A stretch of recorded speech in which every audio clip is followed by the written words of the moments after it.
So today I'm going to show you the process of opening up a Roth IRA account with M1 Finance. It's super simple and really easy to do, and I'm going to show you guys here in real time. But before we do that, if you are new here, my name is Dennis, and I love talking about apps and services that really help you build wealth over time.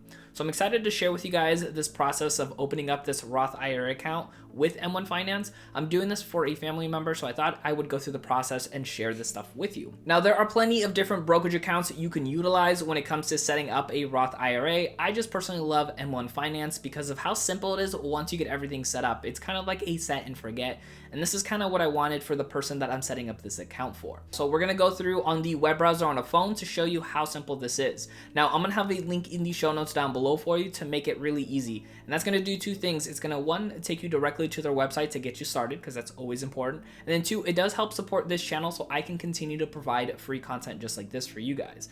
And while we're going through this process, if you have any questions, go ahead and leave them in the comments down below, as well as we're going to talk about some of the great tips and tools when it comes to utilizing M1 Finance that I'm going to share with you guys here at the end of this video. So make sure you stick around for that. All right, so let's go ahead and now bring up our phone here. Like I mentioned, I'm going to just put this into directly my web browser. So it's TruFinancials.com/M1Finance, or you can just click that link down below.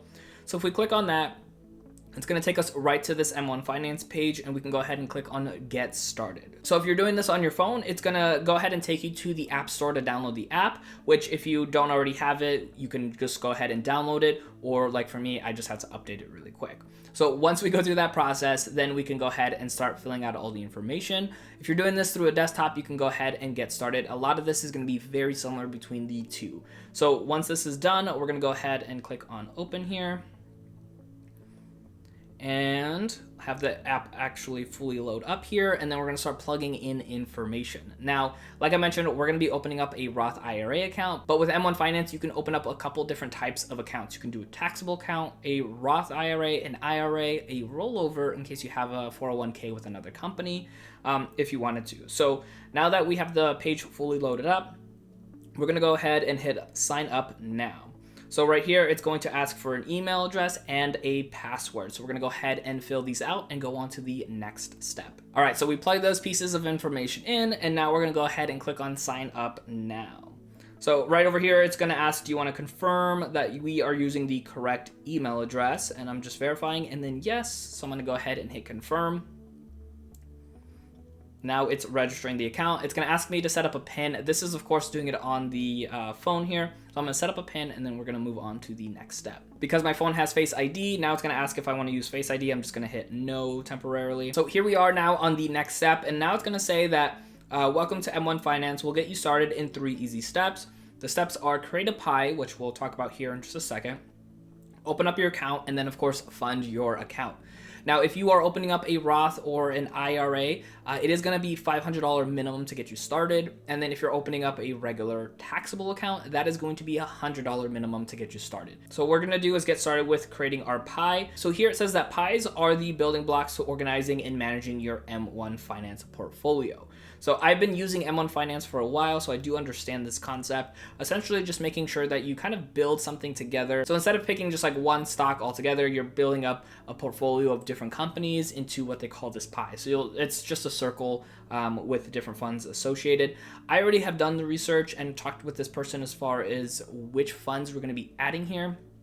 But make sure that you are doing your due diligence and understanding which funds you want to invest in. Always talk to a CPA if you can. I always mention to people that I am not your financial advisor, so always do that extra research. So because I know which companies we're going to start with, I'm going to go ahead and add them in here. You can always change these out later, so keep that in mind. You're not required to always be stuck with these ones. So at this point, you do have to pick 3. They do have some popular stocks you can buy individually. You can see up there like Amazon, Apple, Microsoft. You could do that. You could also do funds if you want to do ETFs, which are really great. You can go through those. Or you can do the expert pies if you're not as familiar, based off of what you prefer. You can do aggressive, you could do target dates, you could do certain different styles of investing. But again, you can always change these afterwards, even before you actually initially put your full deposit in the account. You can change things up as needed. So for me, like I said, I've already selected VOO, which is the S&P 500 Vanguard Fund index, and then we also are doing the Vanguard Real Estate, And then there was one more I was going to do, but for now I'm just going to go ahead and start with the bond fund. But again, I'm going to be able to switch that out if I so chose. So then what we're going to go ahead and do is click on continue here. So then this is what's going to come up next with our pie. So as you can see, it's a circle like we talked about. And as of right now, it just bases everything off of an even split of 34, 33, and 33 to equal out 100%. And that's how much my money is going to be split into these different sectors if that's how I left them. But depending on how you prefer the investments to go, you can choose to have these in different increments. So if I wanted to, I can increase the Vanguard S&P. So I'm going to actually move this up quite a bit more, closer to about, where is that? I'm going to do 85% on that. And then we're going to do, obviously these two have to go lower to equal out 100. So I'm going to lower these down. Again, you can change these out as well, so don't feel obligated to stick around to these numbers that you set up. You could even change these every single day if you wanted to as well. So we're going to start with this. 85% in the S&P 500 with the Vanguard Index Fund, then 10% into the Vanguard Real Estate, and then 5% into the Bond Fund as well. So then we're going to go ahead and hit continue. And right over here, it says you've created your first pie. This is just an example that if you invested $10,000 into this pie 5 years ago, you would have resulted in gains of over $234 and a penny. And obviously, a lot of that has to do with the current market and its drop, because that's obviously not a lot of money. So with everything going on, that can obviously affect things. So that's why, depending on when you are planning to either retire or utilize that money, you want to be very strategic with what you're invested in. So with that being said, let's go ahead and hit continue. And over here it says you'll use pies like this to create a custom portfolio. So you can actually create multiple pies if you wanted to, or you can add everything into one. And there's benefits to doing either way. If you wanted to have different sectors into your overall portfolio, you can do that and separate different types of investments, which is really nice. So then it says M1 Finance's intelligent automation will make your investments easier than ever. We'll save this pie for you if you want to add it to your portfolio later. So we'll hit continue. And then right over here, it says we have to verify your identity in order to open your account. We need to verify your phone number here. So we're going to plug in the phone number, and then we'll get a text, plug that in, and move on to the next step. So really quick, before we continue on, if you're getting some value out of this video, do me a favor and hit that like button down below. It really does go a long way for the channel. And then also too, if you're interested, I actually have an M1 Finance Facebook group. If you want to join us, I'll have that link also in the show notes down below. You can click on that and join us in there. We talk about investing. We talk about what we're doing. Whether you're new or been investing for a long time, it is honestly there for everybody to kind of share their thoughts and processes. So again, check that link in the show notes down below. With that being said, let's go ahead and hop back on to the rest of the video. All right, so once we went through and verified the phone number, now we got plopped into this area right over here for us. So now what we're gonna do is go ahead and actually open up the Roth portion. So effectively what we did is actually just opened up a M1 Finance account, and now we're gonna get to choose what kind of account we want to actually have. So we saw the little three dots on the top left over here that we click on, and it's gonna give us the option to add an account. As you saw there, we can add the retirement, joint account, and more. So we're gonna go ahead from right over here. We're gonna click on where it says retirement. Options are, of course, traditional, Roth. You can even do a SEP IRA and also the rollover 401k like we mentioned earlier. So I'm gonna go ahead and click on that. And here we're gonna actually go ahead and start with the Roth IRA. Now, of course, there's some differences between the traditional IRA and the Roth, so make sure you know which one you wanna do. We're gonna go ahead and do the Roth for this account. Now it's gonna ask us for our name. I'm gonna plug this in, and we're gonna jump to that next screen. Now it's gonna ask for that phone number again. I'm gonna go ahead and plug that in. All right, so once we plugged in the phone number, now it's gonna go ahead and ask us for our address. So let's go ahead and plug that in. Now, of course, it's gonna ask for the date of birth. So let's plug that in and jump to the next one.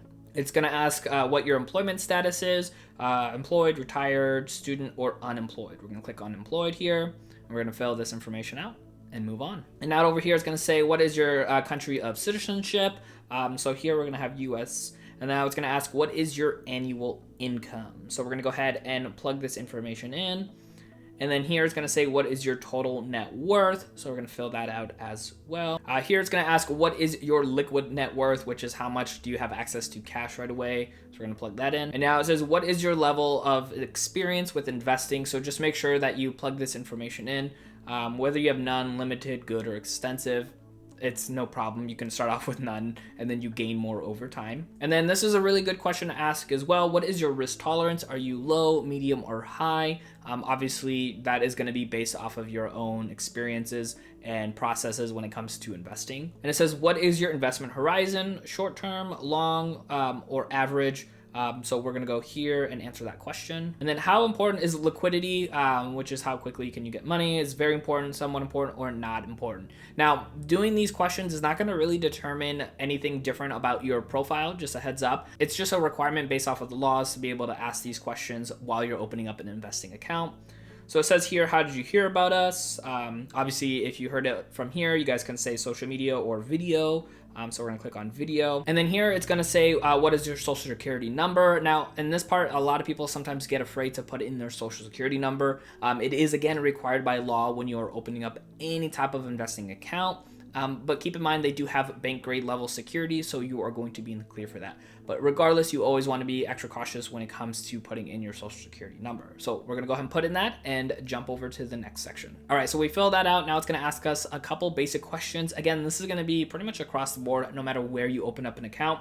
It says, do any of these apply? We're gonna hit none of the above because it's just essentially making sure for like a broker or anything like that. So from here, it's gonna say, does everything look correct? Of course, you just double check all your information, make sure that you have it all in there correctly. Once you do, you can scroll to the bottom and then you can go ahead and hit confirm. Going through the process, and bam, now it's gonna say fund your account. It says capitalize on your investment account by connecting your bank and creating a deposit. Let's continue by connecting your bank. So let's go ahead and do that. You can also skip to this later, but I would recommend you do it sooner rather than later. So let's go ahead and connect the bank.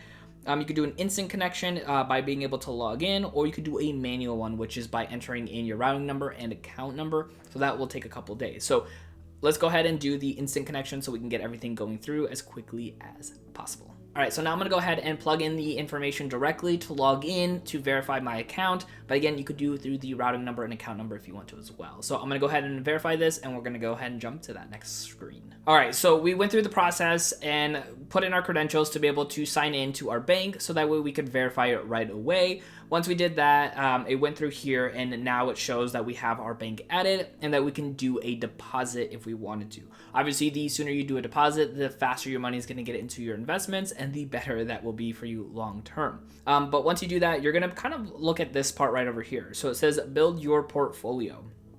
Right over here, it says you must create a portfolio to start investing. Here are some great options. But when we started earlier, we picked a couple different funds, if you recall, and you can see those here towards the top. It says I can add that to my portfolio. So it's a pie that I created, and now I can actually add it in. I could also browse expert pies, or I could just browse other ones and just create a new one if I wanted to. So I can go ahead and click on add to portfolio. So if you do that, bam, that is going to show your overall portfolio and your pie all at once, and we can hit save. And then going there, it's setting up your pie. So right here, we still have a few more things we got to finish up. So let's go ahead and hit show me more. We got to make our initial deposit, which of course we're going to be doing as well once we have everything set up. So here it's going to show the different funds that we chose to go into that pie. We can add more pies. We can buy into individual funds if we wanted to. There's a lot of different things you can do when it comes to M1 Finance. So that last thing to do is to make the initial deposit. So what we're going to do is go over to down here where it says transfers, and then we're going to go ahead and move money to the account. We could either do it as a one-time transfer or as a recurring transfer, whichever way works best for you. Of course, recurring means it's kind of like out of sight, out of mind, kind of a great way to go for most people, especially with retirement accounts. So we're gonna go ahead and do our initial deposit and go through the process and have that money funded into the account and ready to go to start getting invested. Now, as I mentioned earlier, I love M1 Finance, and I have a full tutorial set right over here for you to check out so you can keep on learning and growing with this app. Thank you so much for watching, and I'll see you in that next video.